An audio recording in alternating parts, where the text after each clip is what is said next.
प्रस्तावना। मुझे लगा कि मैं उन भयानक दुर्स्वप्नों में से एक में फंस गया हूँ, जहाँ आपको भागना है, तब तक भागना है जब तक कि आपके फेफड़े फट न जाएं, लेकिन आप अपने शरीर को पर्याप्त तेजी से नहीं हिला सकते। जैसे जैसे मैं बेरहम भीड़ के बीच से अपना रास्ता बनाता गया, मेरे पैर धीमे और धीमे होते गए, लेकिन विशाल घड़ी के टॉवर पर लगी सुइयां धीमी नहीं हुईं। अथक, बेपरवाह बल के साथ वे हर चीज के अंत की ओर अनिवार्य रूप से मुड़ गए।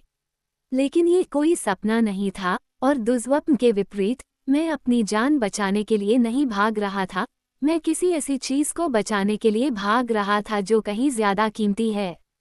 आज मेरी अपनी जिंदगी मेरे लिए कोई मायने नहीं रखती थी। एलिसैड ने कहा कि इस बात की पूरी संभावना है कि हम दोनों यहीं मर जाएंगे। शायद नतीजा कुछ और होता अगर वह तेज धूप में फंसी न होती, बस मैं इस चमकदार, भीड़ भरे चौक में दौड़ने के लिए आज़ाद था। और मैं ज़्यादा तेजी से नहीं दौड़ सकता था, इसलिए मुझे इस बात से कोई फर्क नहीं पड़ा कि हम अपने असाधारण खतरनाक दुश्मनों से घिरे हुए थे। जैसे जैसे घड़ी ने घंटे की गिनती शुरू की, मेरे सुस्त पैरों के तलवों के नीचे कंपन होने लगा। मुझे पता चल गया कि मैं बहुत देर हो चुकी हूँ और मुझे खुशी थी कि कुछ खून का प्यासा पंख फैलाए इंतजार कर रहा था, क्योंकि ऐसा करने में विफल होने पर मैंने जीने की कोई इच्छा खो दी। घड़ी ने फिर से बजाए और सूरज आकाश के ठीक मध्य बिंदु से नीचे चमकने लगा। एक पार्टी। मुझे 99.9% यकीन था कि मैं सपना देख रहा था। मैं इतना आश्वस्त था, इसके पीछे कारण ये था कि सबसे पहले मैं सूरज की तेज रोशनी में खड़ा था, उस तरह की चकाचौंध करने वाली साफ धूप जो मेरे नए शहर फोक्स, वाशिंगटन में कभी नहीं चमकी। और दूसरी बात, मैं अपनी दादी मैरी को देख रहा था। दादी को मरे हुए 6 साल हो चुके थे, इसलिए ये सपनों के सिद्धांत की ओर ठोस सबूत था। दादी में बहुत ज्यादा बदलाव नहीं आया था, उनका चेहरा वैसा ही था जैसा मुझे याद था। त्वचा मुलायम और मुरझाई हुई थी, हजारों छोटी छोटी सिलवटों में मुड़ी हुई जो नीचे की हड्डी से धीरे से चिपकी हुई थी, सूखे खुबानी की तरह, लेकिन उसके चारों ओर घने सफेद बालों का एक गुच्छे बादल की तरह खड़ा था। हमारे मुहफ़्फ़िट, एक बुजुर्ग पिकर ने भी उसी समय उसी तरह आश्चर्यचकित होकर आधी मुस्कान बिखेरी। जाहिर है, उसे भी मुझसे मिलने की उम्मीद नहीं थी। मैं उससे एक सवाल पूछने ही वाला था, मेरे पास बहुत सारे सवाल थे। वह यहाँ मेरी क्रीम में क्या कर रही थी? पिछले 6 सालों में वह क्या कर रही थी? क्या पॉप ठीक था? और क्या वे जहाँ भी थे, एक दूसरे से मिल गए थे? लेकिन जब मैंने मुंह खोला तो उसने अपना मुंह खोला, इसलिए मैंने उसे पहले जाने देने के लिए रुक गया। वह भी रुकी, और फिर हम गोद थोड़ी अजीब स्थिति पर मुस्कुराए। बेला, ये दादी नहीं थी जिसने मेरा नाम पुकारा, और हम दोनों ने हमारे छोटे से पुनर्मिलन में शामिल होने वाले व्यक्ति को देखने के लिए मुड़कर देखा। मुझे ये जानने के लिए देखने की जरूरत नहीं थी कि यह कौन था। यह एक ऐसी आवाज़ थी जिसे मैं कहीं भी पहचान सकता था, जान सकता था, और जवाब दे सकता था, चाहे मैं जाग रहा था या सो रहा था, या यहाँ तक कि मर भी गया था। मैं शर्त लगा सकता था, वह आवाज़ जिसके लिए मैं आग में भी चल सकता था, या कम नाटकीय रूप से हर दिन ठंड और अंतहीन बारिश के बीच से गुजर सकता था। एडवर्ड। हालांकि मैं उसे देखकर हमेशा रोमांचित हो जाती थी, होश में या नहीं, और हालांकि मुझे लगभग यकीन था कि मैं सपना देख रही थी, लेकिन जब एडवर्ड चमकती हुई धूप में हमारी ओर बढ़ा तो मैं घबरा गई। मैं घबरा गया, क्योंकि दादी को यह नहीं पता था कि मैं एक पिशाच से प्यार करता हूँ। यह कोई नहीं जानता था, तो मैं उन्हें ये कैसे समझाता कि सूर्य की चमकदार किरणें उनकी त्वचा को हजारों इंद्रधनुषी टुकड़ों में तोड़ रही थीं, जैसे कि वह क्रिस्टल या हीरे से बने हों। खैर दादी, आपने देखा होगा कि मेरा बॉयफ्रेंड चमकता है। ये सिर्फ धूप में ऐसा करने की चीज है। इसकी चिंता मत करो। वह क्या कर रहा था? दुनिया की सबसे ज्यादा बारिश वाली जगह फोक्स में रहने का पूरा कारण यही था कि वह दिन के समय बाहर रह सके और अपने परिवार के रहस्य को उजागर न कर सके। फिर भी वह यहाँ था, अपने देवदूत के चेहरे पर सबसे खूबसूरत मुस्कान के साथ शान से मेरी ओर टहल रहा था, मानो मैं यहाँ अकेला हूँ। उस पल मैंने चाहा कि मैं उसकी रहस्यमय प्रतिभा का अपवाद न रहूं, मैं आमतौर पर आभारी महसूस करता था कि मैं ही एकमात्र व्यक्ति था जिसके विचार वो उतनी स्पष्टता से नहीं सुन सकता था जितना कि अगर वे जोर से बोले जाते। लेकिन अब मैं चाहता था कि वह मुझे भी सुन सके, ताकि वह उस चेतावनी को सुन सके जो मैं अपने सिर में चिल्ला रहा था। मैंने घबराई हुई नज़र से दादी की तरफ देखा और पाया कि बहुत देर हो चुकी थी। वो बस मुड़कर मुझे घूर रही थी, उसकी आंखें भी मेरी तरह ही घबराई हुई थीं। एडवर्ड अभी भी इतनी खूबसूरती से मुस्कुरा रहा था कि मुझे लगा कि मेरा दिल फूलकर मेरी छाती से बाहर निकल जाएगा। उसने अपना हाथ मेरे कंधे पर रखा और मेरी दादी का सामना करने के लिए मुड़ गया। दादी के हाव भाव ने मुझे चौंका दिया। भयभीत दिखने के बजाय वह शर्म से मुझे घूर रही थी, मानो डांट का इंतजार कर रही हो। और वह एक अजीब सी मुद्रा में खड़ी थी, एक हाथ अजीब तरह से अपने शरीर से दूर रखा हुआ था, फैला हुआ था और फिर हवा में मुड़ा हुआ था, जैसे उसने अपना हाथ किसी ऐसे व्यक्ति के गले में डाल रखा हो जिसे मैं देख नहीं सकता था, कोई अदृश्य। तभी जब मैंने बड़ी तस्वीर को देखा तो मैंने देखा कि मेरी दादी की आकृति को घेरे हुए विशाल सोने के फ्रेम में कुछ छिपा हुआ था, समझ से परे। मैंने अपना हाथ उठाया जो एडवर्ड की कमर के चारों ओर नहीं था और उसे छूने के लिए आगे बढ़ा। उसने बिल्कुल वैसा ही किया जैसा कि हुआ, लेकिन जहां हमारी उंगलियां मिलनी चाहिए थीं, वहां ठंडे कांच के अलावा कुछ नहीं था। एक तेज झटके के साथ मेरा सपना अचानक दुर्स्वप्न में बदल गया। कोई ग्रहण नहीं था, वह मैं ही था। आईने में मैं बूढ़ा, झुर्रीदार और मुरझाया हुआ। एडवर्ड मेरे बगल में खड़ा था, बिना किसी प्रतिबिंब के, बेहद प्यारा और हमेशा 17 साल का। उसने अपने बर्फीले, सुंदर होंठ मेरे सूख चुके गालों पर दबाए। जन्मदिन मुबारक हो, वह फुसफुसाया। मैं चौंककर जाग गया, मेरी पलकें चौड़ी होकर खुली और मैं हौंफने लगा। धुंधली धूसर रोशनी, बादलों से घिरी सुबह की जानी पहचानी रोशनी ने मेरे सपने में चमकते सूरज की जगह ले ली। बस एक सपना, मैंने खुद से कहा। ये सिर्फ एक सपना था। मैंने एक गहरी सांस ली और फिर दोबारा उछला। तभी मेरा अलार्म बजा। घड़ी के डिस्प्ले के कोने में लगे छोटे कैलेंडर ने मुझे बताया कि आज 13 सितंबर है। सिर्फ एक सपना, लेकिन कम से कम एक तरह से भविष्यवाणी तो काफी है। आज मेरा जन्मदिन था। मैं आधिकारिक तौर पर 18 साल का हो गया। मैं महीनों से इस दिन का डर रहा था।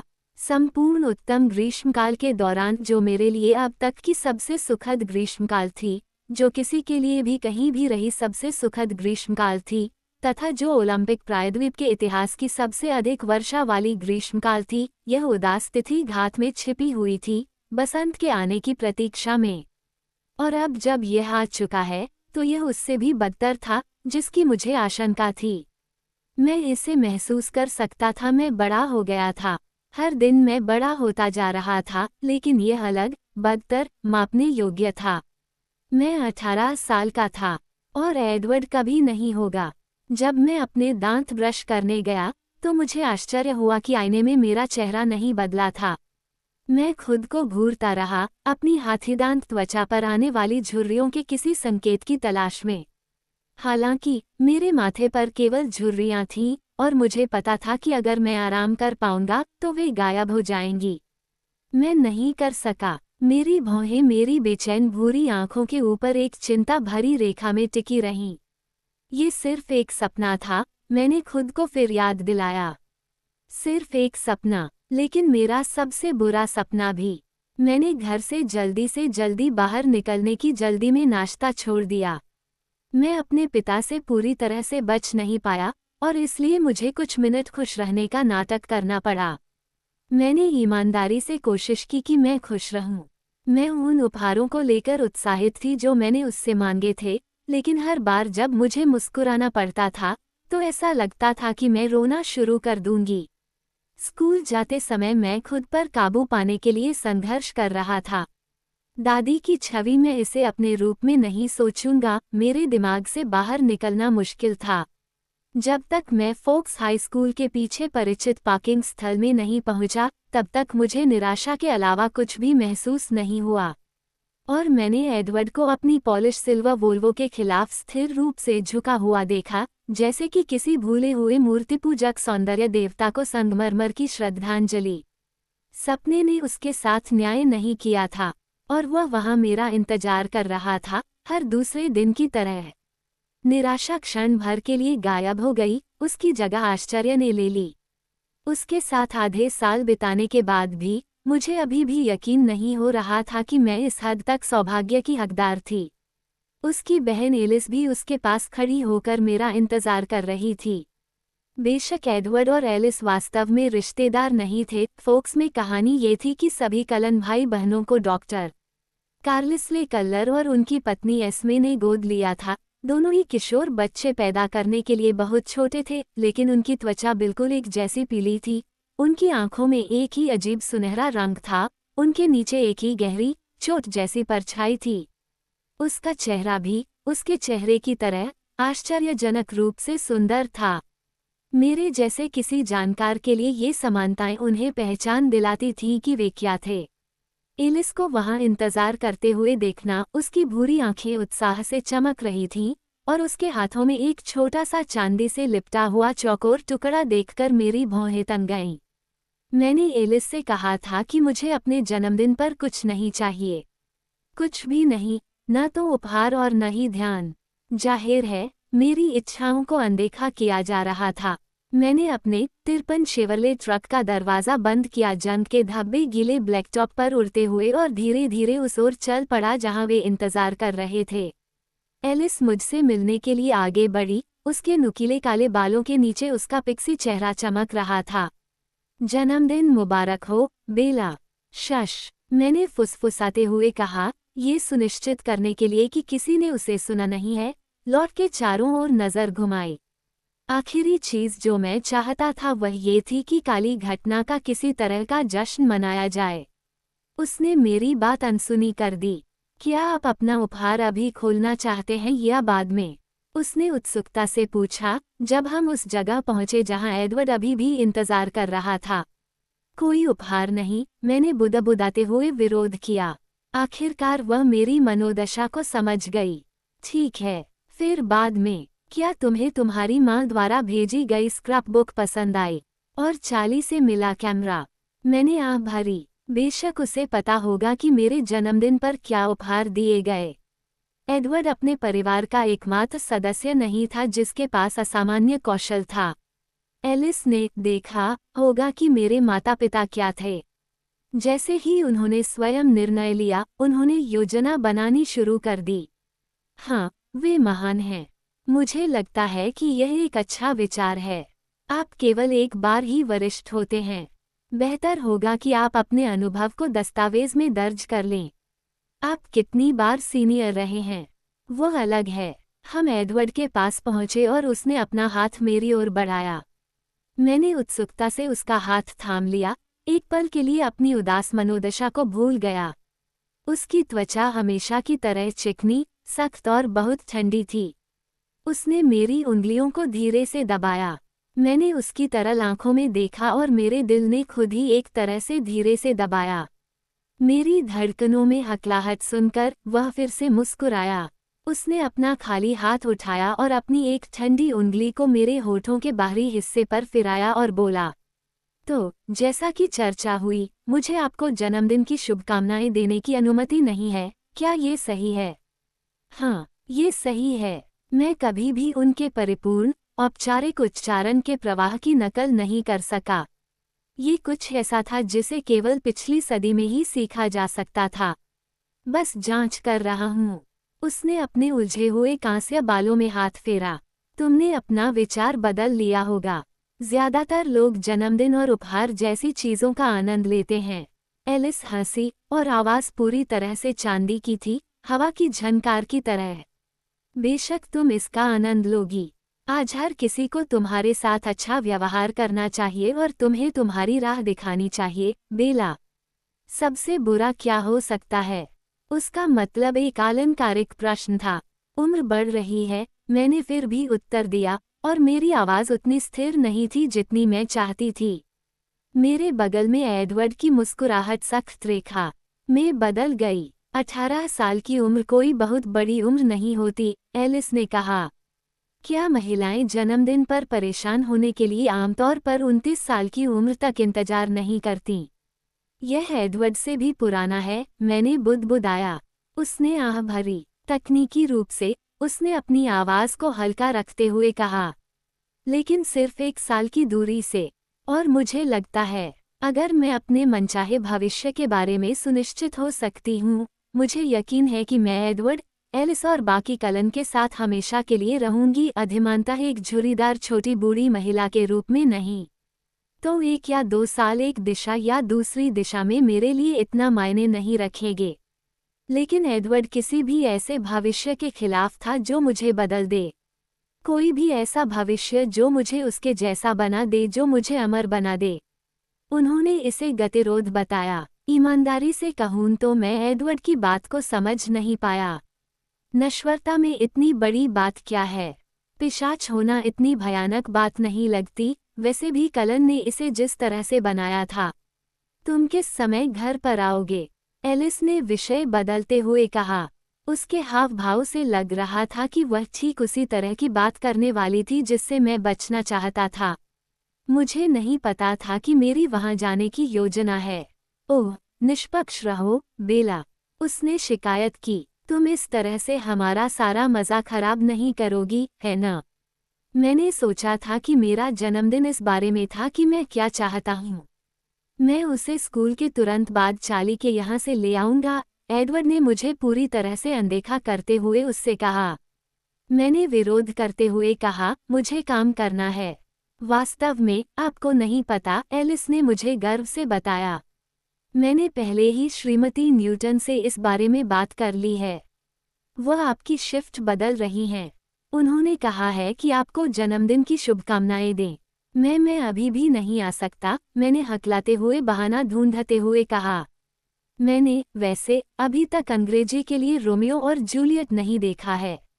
एलिस ने नाक भान सिकोड़ी, तुम्हें रोमियो और जूलियट याद है? लेकिन मिस्टर बटी ने कहा कि हमें इसे पूरी तरह से सराहने के लिए इसका प्रदर्शन देखना होगा। शेक्सपियर इसे इसी तरह प्रस्तुत करना चाहते थे। एडवर्ड ने अपनी आंखें घुमाईं। आपने पहले ही फिल्म देख ली है, एलिस ने आरोप लगाया। लेकिन 1960 के दशक वाला संस्करण नहीं। मिस्टर बटी ने कहा था कि यह सबसे अच्छा था। आखिरकार, एलिस ने अपनी आत्मसंतुष्ट मुस्कान खो दी और मेरी ओर घूर कर देखा। यह आसान भी हो सकता है, या यह मुश्किल भी, बेला, लेकिन एक तरह से या दूसरे तरह से। एडवर्ड ने उसकी धमकी को बीच में ही टोक दिया। शांत हो जाओ, एलिस। अगर बेला फिल्म देखना चाहती है, तो देख सकती है। आज उसका जन्मदिन है, तो ये बात है, मैंने आगे कहा। मैं उसे 7 बजे के आसपास ले आऊँगा, उसने आगे कहा। इससे तुम्हें सेटअप करने के लिए ज़्यादा समय मिल जाएगा। एलिस की हंसी फिर से गूंजी। अच्छा लग रहा है। आज रात मिलते हैं, बेला। यह मज़ेदार होगा, तुम देखना। वह मुस्कुराए और उसकी चौड़ी मुस्कान से उसके सभी चमकदार दांत उजागर हो गए। फिर उसने मेरे गाल पर चुंबन लिया और इससे पहले कि मैं कुछ कह पाती, वह नाचते हुए अपनी पहली कक्षा में चली गई। एडवर्ड, कृपया, मैंने विनती करना शुरू कर दिया, लेकिन उसने अपनी एक ठंडी उंगली मेरे होठों पर दबा दी। चलिए इस पर बाद में चर्चा करते हैं। हमें कक्षा के लिए देर हो जाएगी। जब हम कक्षा के पीछे अपनी सामान्य सीटों पर बैठे, अब हम लगभग हर कक्षा में साथ बैठते थे। यह आश्चर्यजनक था कि एडवर्ड महिला प्रशासकों से क्या क्या करवा सकता था। एडवर्ड और मैं इतने लंबे समय से साथ थे कि अब हम गपशप का विषय नहीं रह गए थे। यहाँ तक कि माइक न्यूटन भी मुझे वह उदास निगाह नहीं दे रहा था जिससे मुझे थोड़ा दोषी महसूस होता था। अब वो मुस्कुरा रहा था, और मुझे खुशी थी कि उसने स्वीकार कर लिया था कि हम केवल दोस्त ही हो सकते हैं। गर्मियों में माइक बदल गया था, उसके चेहरे की गोलाई कुछ कम हो गई थी, जिससे उसके गालों की हड्डियां और भी उभरी हुई हो गई थीं, और वो अपने हल्के सुनहरे बालों को एक नए तरीके से रख रहा था। तीखे बालों की जगह ये लंबे हो गए थे और सावधानी से अव्यवस्थित हो गए थे। ये देखना आसान था कि उसकी प्रेरणा कहाँ से आई थी, लेकिन एडवर्ड का रूप कुछ ऐसा नहीं था जिसे नकल करके हासिल किया जा सके। जैसे जैसे दिन बीतता गया, मैंने कलन के घर में आज रात जो कुछ भी होने वाला था, उससे बाहर निकलने के तरीके सोचे। जब मैं शोक मनाने के मूड में था, तो जश्न मनाना काफी बुरा था। लेकिन उससे भी बुरी बात ये थी कि इसमें ध्यान और उपहार शामिल होने चाहिए थे। ध्यान आकर्षित करना कभी भी अच्छी बात नहीं होती, जैसा कि कोई भी दुर्घटनाग्रस्त मूर्ख व्यक्ति सहमत होगा। कोई भी व्यक्ति तब सुर्खियों में नहीं आना चाहता जब उसके चेहरे पर पड़ने की संभावना हो। और मैंने बहुत ही स्पष्ट रूप से कहा था, अच्छा, वास्तव में आदेश दिया था कि इस साल कोई भी मुझे कोई उपहार न दे। ऐसा लग रहा था कि चार्ली और रेनी अकेले नहीं थे जिन्होंने इसे अनदेखा करने का फैसला किया था। मेरे पास कभी ज्यादा पैसे नहीं थे और इससे मुझे कभी परेशानी नहीं हुई। रेनी ने मुझे एक किंडरगार्टन टीचर की तनख्वाह पर पाला था। चार्ली अपनी नौकरी से अमीर नहीं बन रहा था, या तो वह यहाँ छोटे से शहर फोक्स में पुलिस प्रमुख था। मेरी एकमात्र व्यक्तिगत आय सप्ताह में 3 दिन स्थानीय खेल के सामान की दुकान पर काम करने से होती थी। इतने छोटे शहर में मैं भाग्यशाली था कि मुझे नौकरी मिली। मैंने जो भी पैसा कमाया वह मेरे सूक्ष्म कॉलेज फंड में चला गया। कॉलेज प्लान बी था। मैं अभी भी प्लान ए की उम्मीद कर रहा था, लेकिन एडवर्ड मुझे इंसान ही रहने देने के लिए बहुत जिद्दी था। एडवर्ड के पास बहुत सारा पैसा था, मैं ये सोचना भी नहीं चाहता था कि कितना होगा। एडवर्ड या बाकी कलन के लिए पैसे का कोई मतलब नहीं था। ये बस कुछ ऐसा था जो तब जमा होता था जब आपके पास असीमित समय होता था और एक बहन जिसके पास शेयर बाजार में रुझानों की भविष्यवाणी करने की अद्भुत क्षमता होती थी। एडवर्ड को ये समझ में नहीं आया कि मैं उसके द्वारा मुझ पर पैसे खर्च करने पर आपत्ति क्यों करती थी। अगर वह मुझे सिएटल के किसी महंगे रेस्तरां में ले जाता तो मुझे असहज क्यों लगता। उसे मेरे लिए ऐसी कार खरीदने की अनुमति क्यों नहीं थी जो 55 मील प्रति घंटे से अधिक की गति तक पहुंच सकती थी, या मैं उसे मेरे कॉलेज की फीस क्यों नहीं भरने देती। वह प्लान बी के बारे में बेहद उत्साही था। एडवर्ड को लगा कि मैं अनावश्यक रूप से मुश्किल बन रही हूँ, लेकिन मैं उसे चीजें कैसे दे सकती थी जब मेरे पास बदले में देने के लिए कुछ नहीं था। वह कुछ के लिए अथाह कारण मेरे साथ रहना चाहता था। इसके अलावा उसने मुझे जो कुछ भी दिया उससे हमारा संतुलन और बिगड़ गया। जैसे जैसे दिन बीतता गया, एडवर्ड या एलिस ने फिर से मेरे जन्मदिन की बात नहीं उठाई और मैं थोड़ा आराम करने लगी। हम दोपहर के भोजन के लिए हमारी सामान्य मेज पर बैठ गए। उस टेबल पर एक अजीब तरह का समझौता था। हम तीनों, एडवर्ड, एलिस और मैं, टेबल के सबसे दक्षिणी छोर पर बैठे थे। अब जबकि बड़े और कुछ हद तक डरावने एमेट के मामले में निश्चित रूप से कलन भाई बहन स्नातक हो चुके थे, एलिस और एडवर्ड उतने डरावने नहीं लग रहे थे और हम यहाँ अकेले नहीं बैठे थे। मेरे अन्य दोस्त माइक और जेसिका, जो ब्रेकअप के बाद की अजीब दोस्ती के दौर में थे, एंजेला और बेन, जिनका रिश्ता गर्मियों में भी कायम रहा, एरिक, कॉनर, टायलर और लॉरेन, हालांकि वह आखिरी वाला वास्तव में दोस्त की श्रेणी में नहीं आता था, सभी एक ही टेबल पर एक अदृश्य रेखा के दूसरी तरफ बैठे थे। वह रेखा धूप वाले दिनों में खत्म हो जाती थी जब एडवर्ड और एलिस हमेशा स्कूल नहीं जाते थे, और फिर बातचीत सहजता से बढ़ जाती थी और मैं भी इसमें शामिल हो जाता था। एडवर्ड और एलिस को यह मामूली बहिष्कार अजीब या दुखदाई नहीं लगा जैसा कि मुझे लगता। उन्होंने इस पर शायद ही ध्यान दिया हो। लोग हमेशा कलन के साथ अजीब तरह से असहज महसूस करते थे, लगभग किसी कारण से डरते थे जिसे वे खुद को नहीं समझा सकते थे। मैं उस नियम का एक दुर्लभ अपवाद था। कभी कभी एडवर्ड को ये परेशान करता था कि मैं उसके करीब होने में कितना सहज था। उसे लगता था कि वह मेरे स्वास्थ्य के लिए खतरनाक है, एक राय जिसे मैंने जब भी व्यक्त किया उसे जोरदार तरीके से खारिज कर दिया। दोपहर जल्दी ही बीत गई। स्कूल खत्म हो गया और एडवर्ड हमेशा की तरह मुझे मेरे ट्रक तक ले गया, लेकिन इस बार उसने मेरे लिए यात्री का दरवाज़ा खुला रखा। एलिस शायद अपनी कार घर ले जा रहा था ताकि वो मुझे भागने से रोक सके। मैंने अपने हाथ मोड़ लिए और बारिश से बाहर निकलने की कोशिश नहीं की। आज मेरा जन्मदिन है, क्या मुझे गाड़ी चलाने की अनुमति नहीं है? मैं ये दिखावा कर रहा हूँ कि यह आपका जन्मदिन नहीं है, जैसा कि आप चाहते थे। अगर आज मेरा जन्मदिन नहीं है, तो मुझे आज रात आपके घर जाने की ज़रूरत नहीं है। ठीक है। उसने यात्री दरवाज़ा बंद किया और ड्राइवर की तरफ का दरवाज़ा खोलने के लिए मेरे पास से गुजरा। जन्मदिन मुबारक हो, शश, मैंने उसे आधे मन से चुप करा दिया। मैं खुले दरवाजे से अंदर घुस गया और सोचा कि काश उसने दूसरा प्रस्ताव स्वीकार कर लिया होता। जब मैं गाड़ी चला रहा था, तब एडवर्ड रेडियो बजाता रहा और अपनी असहमति में सिर हिलाता रहा। आपके रेडियो का रिसेप्शन बहुत खराब है। मैंने भौहें सिकोड़ी। मुझे यह अच्छा नहीं लगा जब उसने मेरे ट्रक पर हमला किया। ट्रक बढ़िया था, उसमें व्यक्तित्व था। क्या तुम्हें एक अच्छा स्टीरियो चाहिए? अपनी कार खुद चलाओ। मैं एलिस की योजनाओं को लेकर इतना घबराया हुआ था और मेरे पहले से ही उदास मूड के ऊपर कि मेरे शब्द मेरे कहने से कहीं ज्यादा तीखे निकले। मैं एडवर्ड के साथ कभी भी बुरा व्यवहार नहीं करता था और मेरी आवाज ने उसे मुस्कुराने से रोकने के लिए अपने होंठ आपस में दबाने पर मजबूर कर दिया। जब मैंने चाली के घर के सामने गाड़ी पार्क की, तो उसने मेरा चेहरा अपने हाथों में लेने के लिए हाथ बढ़ाया। उसने मुझे बहुत सावधानी से संभाला, अपनी उंगलियों के सिरों को मेरी कनपटियों, मेरे गालों, मेरी ठोड़ी पर धीरे से दबाया, जैसे मैं बहुत ही नाजुक थी, जो कि बिल्कुल वैसा ही था, कम से कम उसके साथ तुलना में।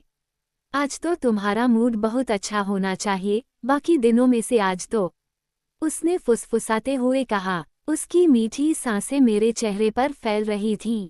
और अगर मैं अच्छे मूड में नहीं रहना चाहता तो? मैंने असमान सांस लेते हुए पूछा। उसकी सुनहरी आंखें चमक उठीं।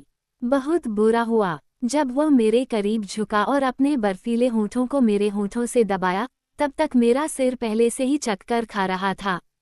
जैसा कि उसने इरादा किया था, इसमें कोई संदेह नहीं है, मैं अपनी सारी चिंताओं को भूल गया और सांस लेने और छोड़ने के तरीके को याद करने पर ध्यान केंद्रित किया। उसका मुंह मेरे मुंह पर टिका रहा, ठंडा, चिकना और कोमल, जब तक कि मैंने अपनी बाहें उसकी गर्दन के चारों ओर लपेट नहीं ली और खुद को थोड़े ज्यादा उत्साह के साथ चूम लिया। मैं महसूस कर सकती थी कि जैसे ही उसने मेरा चेहरा छोड़ा और अपनी पकड़ ढीली करने के लिए पीछे की ओर बढ़ा, उसके होंठ ऊपर की ओर मुड़ गए। एडवर्ड ने हमारे शारीरिक संबंधों के लिए कई सावधानी से रेखाएं खींची थीं, जिसका उद्देश्य मुझे जीवित रखना था।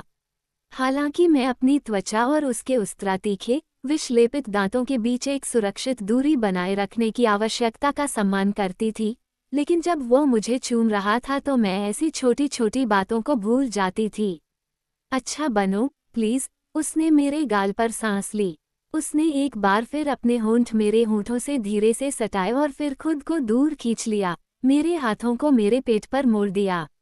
मेरी धड़कनें मेरे कानों में धड़क रही थीं। मैंने अपना एक हाथ अपने दिल पर रखा। यह मेरी हथेली के नीचे बहुत जोर से धड़क रहा था। क्या तुम्हें लगता है कि मैं कभी इस मामले में बेहतर हो जाऊंगा? मैंने सोचा, ज्यादातर अपने आप से। क्या एक दिन ऐसा आएगा जब तुम मुझे छुओगे तो मेरा दिल मेरी छाती से बाहर निकलने की कोशिश करना बंद कर देगा? मैं सचमुच आशा करता हूँ कि ऐसा न हो, उन्होंने थोड़ा आत्मसंतुष्ट होकर कहा। मैंने आंखें घुमाईं। चलो कैपुलेट्स और मोंटेग्यूज को एक दूसरे को काटते हुए देखते हैं, ठीक है? आपकी इच्छा, मेरी आज्ञा। जब मैंने फिल्म शुरू की तो एडवर्ड सोफे पर लेट गया और शुरुआती दृश्यों को तेजी से आगे बढ़ाया। जब मैं उसके सामने सोफे के किनारे पर बैठा, तो उसने अपनी बाहें मेरी कमर के चारों ओर लपेट ली और मुझे अपनी छाती से सटा लिया।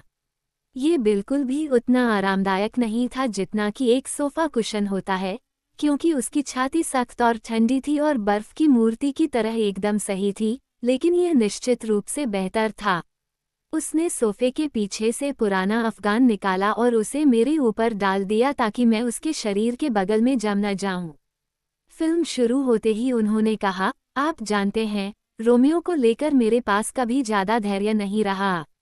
रोमियो को क्या हो गया है? मैंने थोड़ा नाराज होकर पूछा।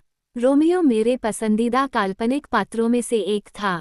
जब तक मैं एडवर्ड से नहीं मिला था, मुझे उससे कुछ लगाव था।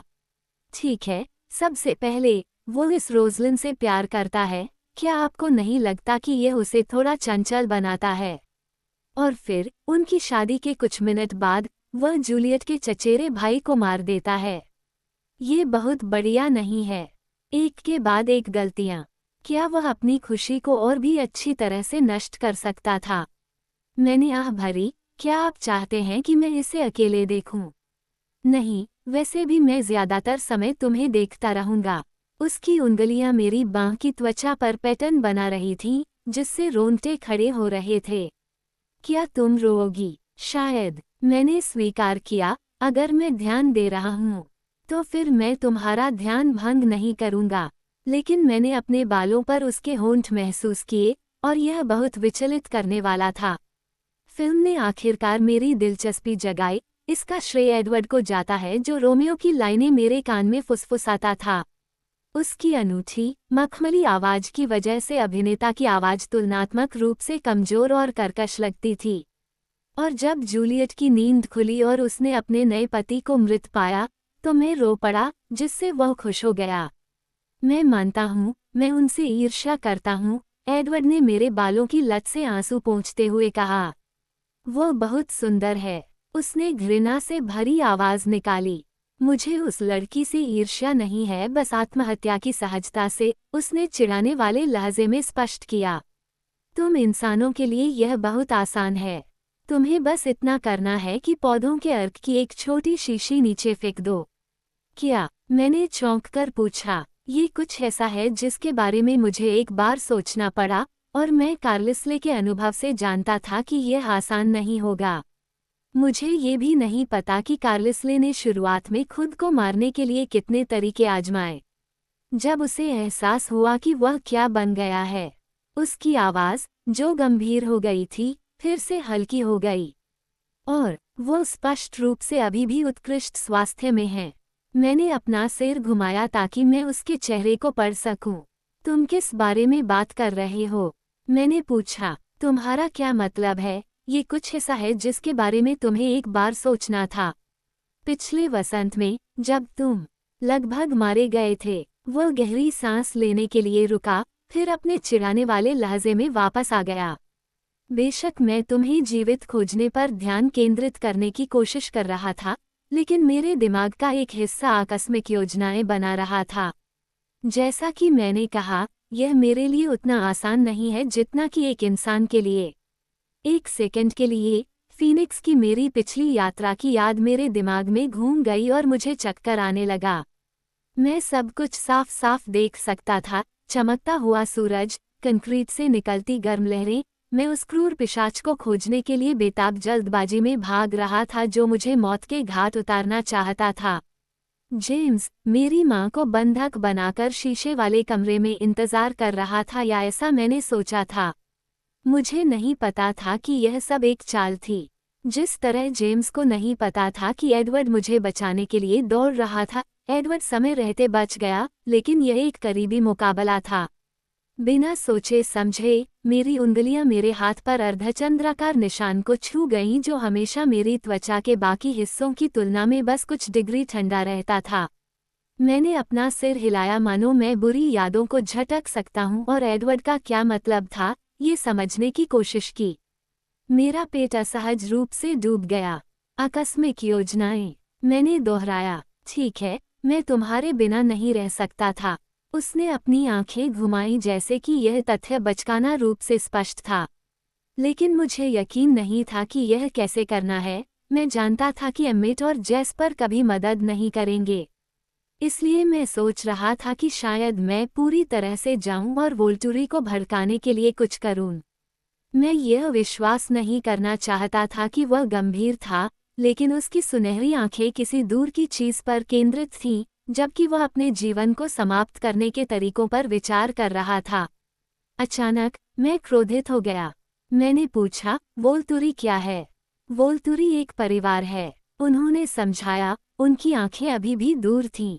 हमारे जैसे बहुत पुराने, बहुत शक्तिशाली परिवार। मुझे लगता है कि वे हमारी दुनिया में शाही परिवार के सबसे करीब हैं। कार्लिस्ले अपने शुरुआती वर्षों में इटली में कुछ समय के लिए उनके साथ रहे, इससे पहले कि वे अमेरिका में बस गए। क्या आपको वह कहानी याद है? बेशक मुझे याद है। मैं कभी नहीं भूल सकता कि मैं पहली बार उसके घर गया था, नदी के किनारे जंगल में गहरे दबे हुए विशाल सफेद महल, या वो कमरा जहां कार्लिसले एडवर्ड के पिता ने कई वास्तविक तरीकों से चित्रों की एक दीवार रखी थी जो उनके व्यक्तिगत इतिहास को दर्शाती थी। सबसे ज्वलंत, सबसे जंगली रंगीन कैनवास, सबसे बड़ा, कार्लिसले के समय का था।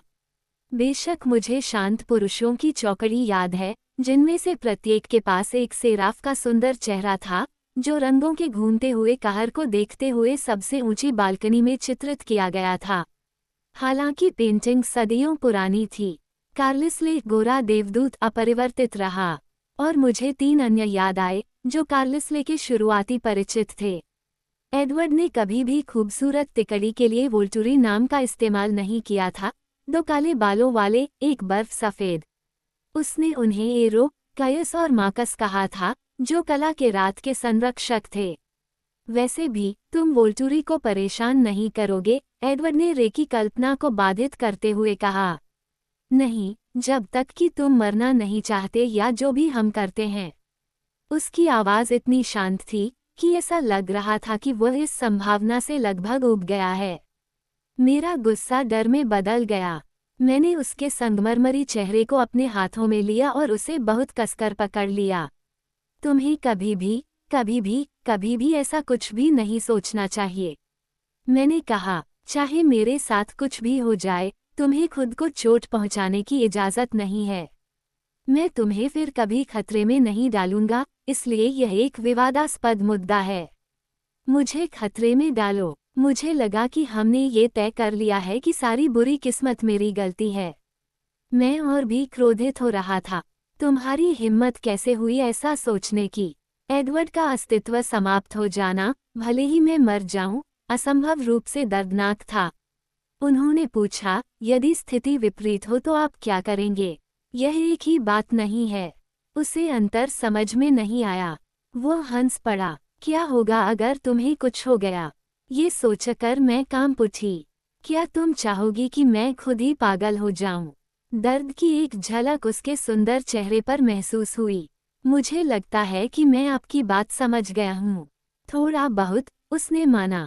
लेकिन मैं तुम्हारे बिना क्या करूँगा? मेरे आने से पहले तुम जो कुछ भी कर रहे थे, उसने तुम्हारे अस्तित्व को जटिल बना दिया। उसने आह भरी, तुमने इसे बहुत आसान बना दिया है।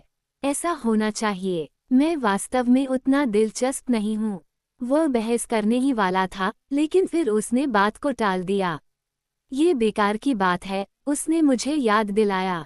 अचानक उसने खुद को और अधिक औपचारिक मुद्रा में खींच लिया, मुझे एक तरफ कर दिया ताकि हम अब एक दूसरे को छू न सकें। चार्ली, मैंने अनुमान लगाया। एडवर्ड मुस्कुराया। कुछ देर बाद मैंने पुलिस की गाड़ी के ड्राइववे में आने की आवाज़ सुनी। मैंने आगे बढ़कर उसका हाथ मजबूती से पकड़ लिया। मेरे पिता इतना तो बर्दाश्त कर ही सकते थे। चार्ली अपने हाथ में पिज्ज़ा का डिब्बा लेकर आया। अरे बच्चों, उसने मेरी तरफ देखकर मुस्कुराया। मुझे लगा कि तुम अपने जन्मदिन पर खाना बनाने और बर्तन धोने से छुट्टी लेना चाहोगे। भूख लगी है। जरूर, धन्यवाद पापा। चार्ली ने एडवर्ड की भूख की कमी पर कोई टिप्पणी नहीं की। वह एडवर्ड द्वारा रात का खाना छोड़ देने के आदी थे। क्या तुम्हें कोई आपत्ति है यदि मैं शाम के लिए बेला को अपने साथ ले जाऊं? एडवर्ड ने चार्ली और मेरे काम समाप्त होने के बाद पूछा। मैंने चार्ली की ओर आशा भरी नज़रों से देखा। शायद उसे जन्मदिन को घर पर ही रहने वाले पारिवारिक मामलों के रूप में मनाने की कुछ समझ थी। यह उसके साथ मेरा पहला जन्मदिन था। मेरी माँ रेनी के दोबारा विवाह करके फ्लोरिडा में रहने के बाद ये पहला जन्मदिन था, इसलिए मुझे नहीं पता था कि वह क्या उम्मीद करेगा। ये ठीक है कि मैरिनर्स आज रात सॉक्स के साथ खेल रहे हैं, चार्ली ने समझाया, और मेरी उम्मीद गायब हो गई। तो मैं किसी भी तरह का साथी नहीं बनूंगा। यहाँ उसने वह कैमरा उठाया जो उसने मुझे रेनी के सुझाव पर दिया था, क्योंकि मुझे अपनी स्क्रैप बुक भरने के लिए तस्वीरों की आवश्यकता होगी, और उसे मेरी ओर फेंक दिया। उसे यह बेहतर पता होना चाहिए कि मैं हमेशा समन्वय से चुनौतीग्रस्त रहा हूँ। कैमरा मेरी उंगली की नोक से फिसला और फर्श की ओर लुढ़क गया। एडवर्ड ने इसे लिनोलियम पर गिरने से पहले ही पकड़ लिया। अच्छा बचाव, चार्ली ने कहा। अगर वे आज रात कलेन्स के घर पर कुछ मजेदार कर रहे हैं, बेला, तो तुम्हें कुछ तस्वीरें लेनी चाहिए। तुम्हें पता है कि तुम्हारी माँ कैसी होती है, वह तस्वीरें लेने से पहले ही उन्हें देखना चाहेगी। अच्छा विचार है, चार्ली, एडवर्ड ने मुझे कैमरा देते हुए कहा। मैंने एडवर्ड पर कैमरा घुमाया और पहली तस्वीर खींची। ये काम करता है। यह अच्छी बात है। अरे, मेरी तरफ से एलिस को नमस्ते कहो। वह काफी समय से नहीं आई है। चार्ली का मुंह एक कोने में लटक गया। 3 दिन हो गए हैं, पिताजी, मैंने उन्हें याद दिलाया। चार्ली एलिस का दीवाना था। पिछले वसंत में जब उसने मेरे अजीबोगरीब स्वास्थ्य लाभ के दौरान मेरी मदद की थी, तब वो उससे जुड़ गया था। चार्ली हमेशा के लिए उसका आभारी होगा कि उसने उसे लगभग वयस्क बेटी की भयावहता से बचाया था, जिसे नहाने में मदद की जरूरत थी। मैं उसे बता दूंगा। ठीक है, आज रात तुम बच्चे खूब मौज मस्ती करो। ये स्पष्ट रूप से बर्खास्तगी थी। चार्ली पहले से ही लिविंग रूम और टीवी की ओर बढ़ रहा था। एडवर्ड विजयी भाव से मुस्कुराया और मेरा हाथ पकड़कर मुझे रसोई से बाहर खींच लिया। जब हम ट्रक के पास पहुंचे, तो उसने मेरे लिए फिर से यात्री दरवाज़ा खोला और इस बार मैंने बहस नहीं की। मुझे अभी भी अंधेरे में उसके घर की ओर जाने वाले अस्पष्ट मोड़ को खोजने में मुश्किल हो रही थी।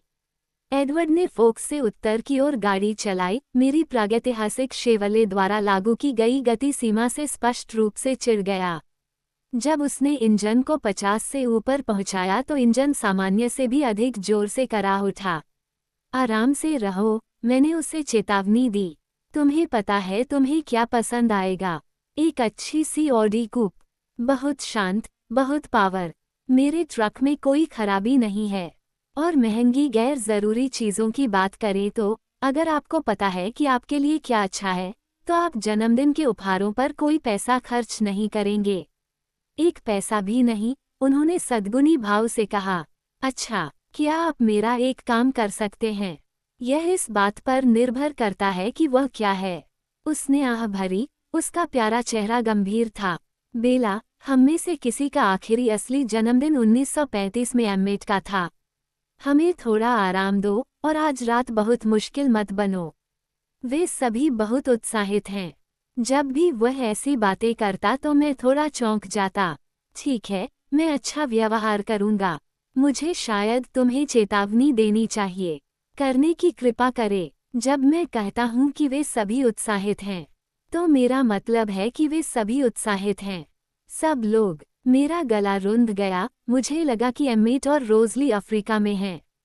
फोक्स के बाकी लोग ये सोच रहे थे कि बड़े कलेन्स इस साल कॉलेज चले गए हैं, डार्टमाउथ, लेकिन मैं बेहतर जानता था। एम्मेट यहाँ रहना चाहता था। लेकिन, रोजली, मुझे पता है, बेला, चिंता मत करो, वो अपना सर्वश्रेष्ठ व्यवहार करेगी। मैंने जवाब नहीं दिया। जैसे कि मैं चिंता न करूं, इतना आसान है। एलिस के विपरीत, एडवर्ड की दूसरी दत्तक बहन, सुनहरे बालों वाली और सुंदर रोजली, मुझे ज्यादा पसंद नहीं करती थी। वास्तव में, ये भावना सिर्फ नापसंदगी से थोड़ी ज्यादा मजबूत थी। जहाँ तक रोजली का सवाल है, मैं उसके परिवार के गुप्त जीवन में एक अवांछित घुसपैठिया था। मुझे वर्तमान स्थिति के बारे में बहुत दोषी महसूस हुआ, यह अनुमान लगाते हुए कि रोसेली और एम्मेट का लंबा रिश्ता।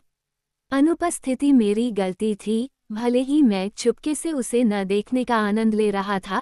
एडवर्ड का चंचल भाई एम्मेट, मुझे याद आया।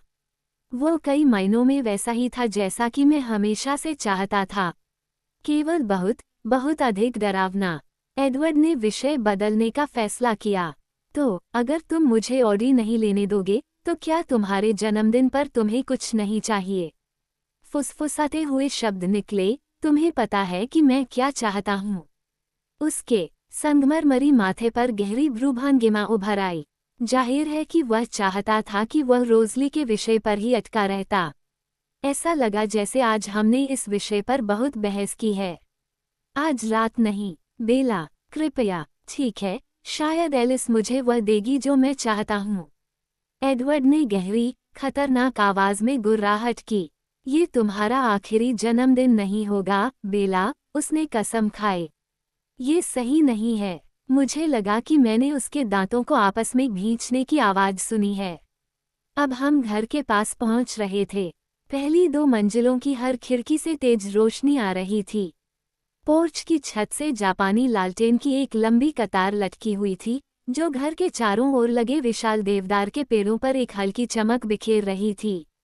सामने के दरवाजों तक चौड़ी सीढ़ियों पर गुलाबी गुलाब के फूलों के बड़े बड़े कटोरे लगे हुए थे। मैं करा उठा। एडवर्ड ने खुद को शांत करने के लिए कुछ गहरी सांसें लीं।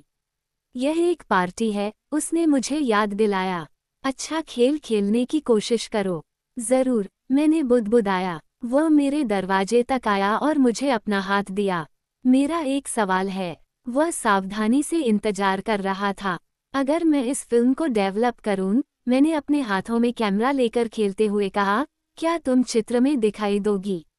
एडवर्ड हंसने लगा। उसने मुझे कार से बाहर निकाला, सीढ़ियों से ऊपर खींचा और मेरे लिए दरवाज़ा खोलते हुए भी हंसता रहा। वे सभी विशाल सफ़ेद लिविंग रूम में इंतज़ार कर रहे थे। जब मैं दरवाजे से अंदर गई, तो उन्होंने मुझे हैप्पी बर्थडे बेला के ज़ोरदार कोरस के साथ बधाई दी, जबकि मैं शर्मा गई और नीचे देखने लगी। मुझे लगा कि एलिस ने हर सपाट सतह को गुलाबी मोमबत्तियों और सैकड़ों गुलाबों से भरे दर्जनों क्रिस्टल के कटोरे से ढक दिया होगा। एडवर्ड के ग्रैंड पियानो के बगल में एक टेबल थी जिस पर सफ़ेद कपड़ा लपेटा हुआ था, जिस पर गुलाबी जन्मदिन का केक और गुलाब, कांच की प्लेटों का ढेर और चांदी से लिपटे उपहारों का एक छोटा ढेर रखा हुआ था।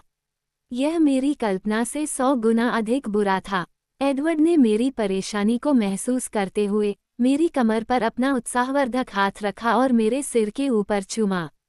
एडवर्ड के माता-पिता, कार्लिसल और एस्मे असंभव रूप से युवा और हमेशा की तरह प्यारे, दरवाजे के सबसे करीब थे। एस्मे ने मुझे सावधानी से गले लगाया, उसके मुलायम, कार्मेलर रंग के बाल मेरे गालों से टकरा रहे थे, जब उसने मेरे माथे को चूमा, और फिर कार्लिसल ने अपना हाथ मेरे कंधों पर रख दिया। इसके लिए माफ़ करें, बेला, उसने मंच पर फुसफुसाते हुए कहा। हम एलिस को काबू में नहीं कर सके। रोसेली और एम्मेट उनके पीछे खड़े थे। रोसेली मुस्कुराई नहीं, लेकिन कम से कम उसने घूरकर नहीं देखा। एम्मेट का चेहरा एक बड़ी मुस्कान में बदल गया था। मुझे उन्हें देखे हुए कई महीने हो गए थे। मैं भूल गया था कि रोसेली कितनी शानदार खूबसूरत थी, उसे देखना लगभग दर्दनाक था। और क्या एम्मेट हमेशा इतना बड़ा था? तुम बिल्कुल नहीं बदले, एम्मेट ने नकली निराशा के साथ कहा।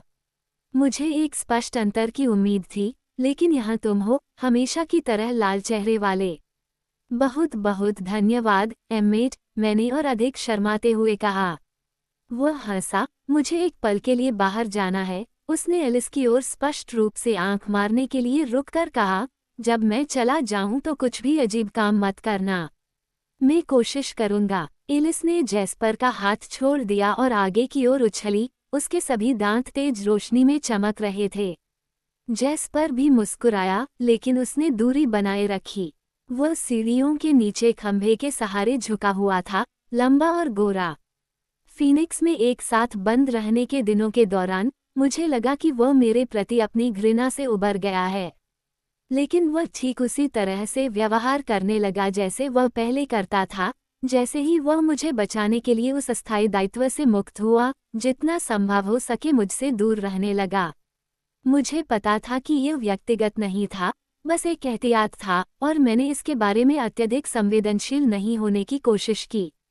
जैस्पर को बाकी सभी की तुलना में कलन के आहार पर टिके रहने में अधिक परेशानी हुई। मानव रक्त की गंध का विरोध करना उसके लिए दूसरों की तुलना में बहुत कठिन था, जिसका वह लंबे समय से विरोध नहीं कर रहा था। उपहार खोलने का समय आ गया है, एलिस ने घोषणा की। उसने अपना ठंडा हाथ मेरी कोहनी के नीचे रखा और मुझे खींचकर ले गई। केक और चमकदार पैकेज के साथ मेज। मैंने अपना सबसे अच्छा शहीद चेहरा बनाया।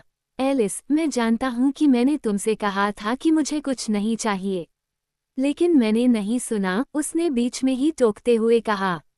इसे खोलो। उसने मेरे हाथ से कैमरा ले लिया और उसकी जगह एक बड़ा, चौकोर चांदी का डिब्बा रख दिया। डिब्बा इतना हल्का था कि वो खाली लग रहा था। ऊपर लगे टैग पर लिखा था कि यह मेट, रोज़ली और जैस्पर की तरफ से है। मैंने अनजाने में कागज़ फाड़ दिया और फिर उस डिब्बे को देखा जिसमें वह छिपा हुआ था।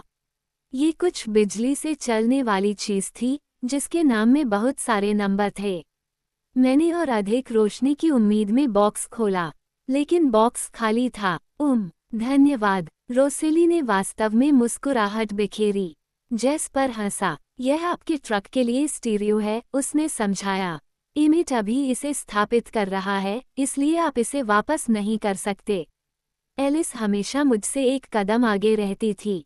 धन्यवाद, जैस्पर, रोज़ली, मैंने उनसे कहा, मुस्कुराते हुए जब मुझे एडवर्ड की आज दोपहर मेरे रेडियो के बारे में की गई शिकायतें याद आई। जाहिर है, सब एक साजिश थी। धन्यवाद, एमिट, मैंने और जोर से पुकारा। मैंने अपने ट्रक से उसकी जोरदार हंसी सुनी और मैं भी अपनी हंसी रोक नहीं सका। मेरा और एडवर्ड का खोलो, एलिस ने कहा। वो इतनी उत्साहित थी कि उसकी आवाज़ ऊंची आवाज़ में थी। उसने अपने हाथ में एक छोटा, सपाट चौकोर टुकड़ा पकड़ा हुआ था।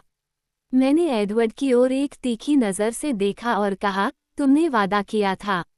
इससे पहले कि वह जवाब दे पाता, एमिट दरवाजे से कूदकर अंदर आया। बस समय आ गया, उसने चिल्लाकर कहा। वह जैस्पर के पीछे घुस गया, जो भी उसे अच्छी तरह देखने के लिए हमेशा की तरह करीब आ गया था। एडवर्ड ने मुझे आश्वस्त करते हुए कहा, मैंने एक पैसा भी खर्च नहीं किया। उसने मेरे चेहरे से बालों का एक गुच्छा हटाया, जिससे मेरी त्वचा उसके स्पर्श से झुनझुनी महसूस करने लगी। मैंने गहरी सांस ली और एलिस की ओर मुड़ा। मुझे दे दो, मैंने आह भरी। एमिट प्रसन्नता से हंस पड़ा। मैंने छोटा सा पैकेट लिया, एडवर्ड की ओर आंखें घुमाते हुए अपनी उंगली कागज के किनारे में डाली और उसे झटके से टेप के नीचे कर दिया। गोली चलाओ, मैंने बुदबुदाया जब कागज ने मेरी उंगली को काटा। मैंने नुकसान की जांच करने के लिए इसे बाहर निकाला। छोटे से घाव से खून की एक बूंद बह निकली। ये सब कुछ बहुत जल्दी हुआ। नहीं, एडवर्ड दहाड़ा। उसने खुद को मुझ पर फेंका, मुझे टेबल पर वापस फेंक दिया। जैसे ही मैं गिरा, वह गिर गया। केक और उपहार, फूल और प्लेटें बिखर गईं। मैं टूटे हुए क्रिस्टल की गंदगी में गिर गया। जैस्पर एडवर्ड से टकराया और उसकी आवाज़ चट्टान खिसकने से पत्थरों के गिरने जैसी थी। एक और आवाज़ आई, एक भयानक गुर्राहट जो जैस्पर की छाती के अंदर से आ रही थी। जैस्पर ने एडवर्ड को धक्का देकर आगे निकलने की कोशिश की। एडवर्ड के चेहरे से बस कुछ इंच की दूरी पर अपने दांत चटकाए। एमिट ने अगले ही पल जैस्पर को पीछे से पकड़ लिया और उसे अपनी विशाल स्टील की पकड़ में जकड़ लिया, लेकिन जैस्पर संघर्ष करता रहा। उसकी जंगली, खाली आंखें केवल मुझ पर ही केंद्रित थीं। सदमे के अलावा दर्द भी था। मैं पियानो के पास फर्श पर गिर गया था और मेरी बाहें कांच के नुकीले टुकड़ों में गिरते हुए खुद को बचाने के लिए सहज रूप से बाहर की ओर फैली हुई थीं।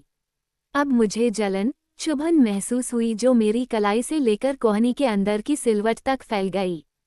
चकित और भ्रमित, मैंने अपनी बांह से निकलते चमकीले लाल रक्त से ऊपर देखा और अचानक से उन 6 भूखे पिशाचों की बुखार भरी आंखों में देखा।